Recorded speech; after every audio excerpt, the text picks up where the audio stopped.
So I don't care about the Islanders game last night. I don't care because I want to spend the Habs segment talking about the game against the Nashville Predators. Was I it did as go to it. boring as you can imagine, as you'd expect the Islanders The game? Islanders game, Yeah.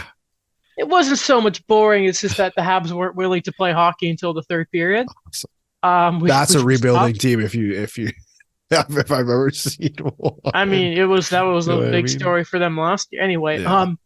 I want to talk about the Preds game that Yeah. here in our lovely Southern Ontario was blacked out. So lucky I went to the game.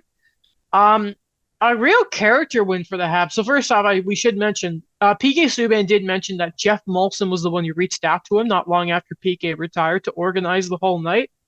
Um, the homecoming, as it was sort of said, when you went to the game, they gave you like the cutout cardboard face of Oh, that's PK, cool. which was pretty fun. A tremendous speech, which I think we were all expecting. Amazing coat, dressed so well, Yeah. by the way. Bringing out the young girl Mila, got the chant going for her too. Mentions and shouts out Elise Beliveau, who couldn't be there because he knew it had to happen. The whole night, the thing around the Bell Center, we'll get to the details in a second, but Yeah. my God, Alex, it was perfect. It was everything I think, except for Andre Markov not being there. I think it was everything Habs fans could have wanted for that return.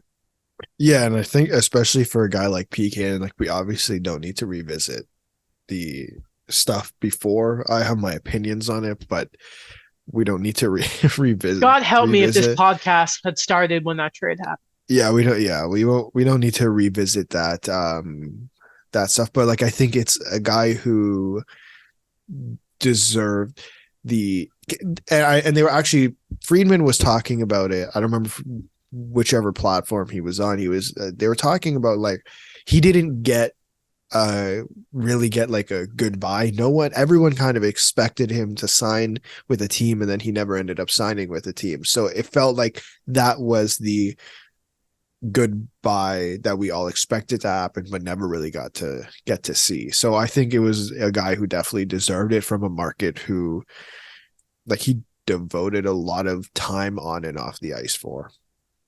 He mentioned, I thought it was a really good part. Basically said to the crowd, I think we had an understanding that, and basically saying to the team there, the, the Montreal fans will love you as long as you leave everything on the ice, and that's what PK did.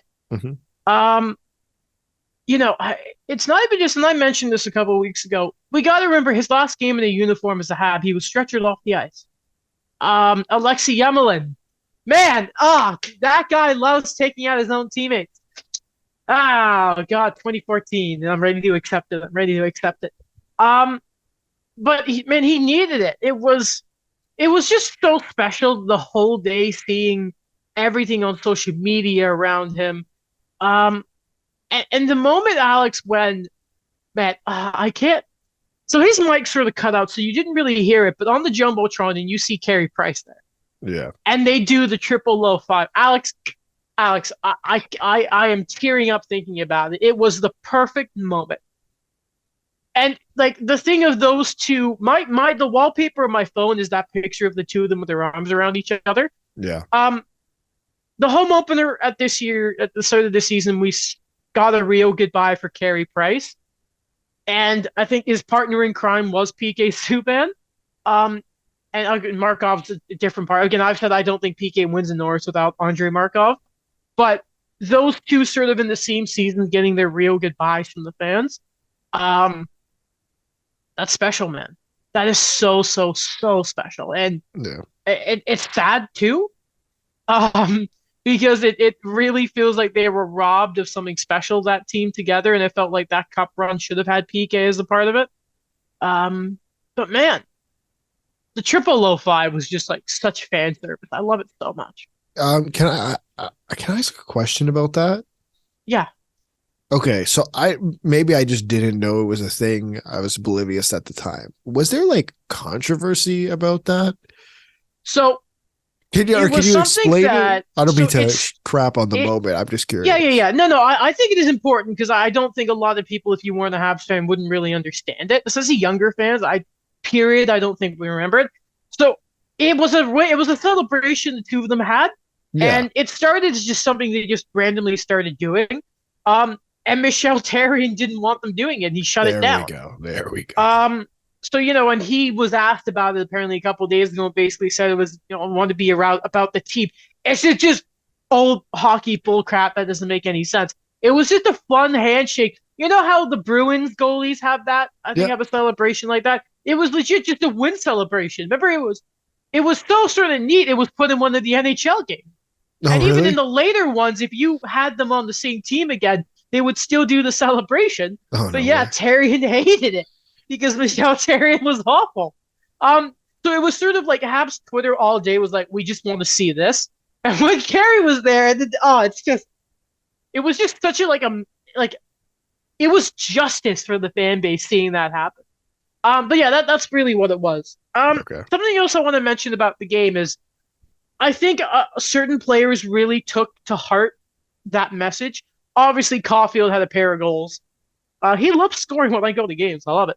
A 3-point night for Jonathan Drouin. Uh, Juraj Slavkovsky, I don't know if you saw this, but he had a single shift, blocked two stinger of shots. The crowd are losing it for him. Had a big hit.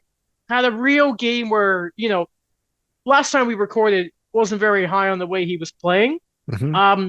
But his last few games, you've seen a real big upswing. And Arbor Jackeye, I was like, this is what OHL Jackeye must have been. The hits. I remember when I started watching that game. I don't know why I said it like that, but when I sat down and I thought, and you're seeing Jackeye do this. I remember I thought to myself, if he's gonna fight anyone, it has to be Tanner Jeannot. And Right. what happens? He fights With Tanner Tanner Jeannot, Jeannot. and it was one of the most fun games I've ever been to. That second period especially was like sweating.